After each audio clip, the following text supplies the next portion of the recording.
Ang ating pag-aaral po ngayon dito po sa 2 Chronicles chapter 7 verse 14, no? Isang talata lamang po, mga kapatid, ang ating babasahin po dito at ang ating pag-aaralan, mga minamahal, at ang sabi po dito ng ating Panginoon, no?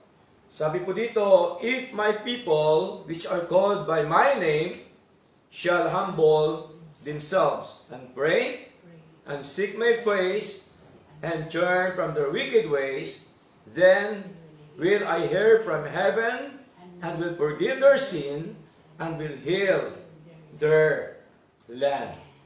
Okay, ang ating paksa ngayong umaga may kinalaman po sa tinatawag na the road to restoration.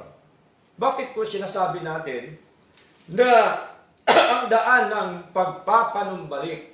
Sapagkat atin po nabasa kanina sa aklat po ng 2 Chronicles chapter 7 verse 14 na kung saan po ay gusto ni Lord ang mga Israelites ay manumbalik sa Kanya.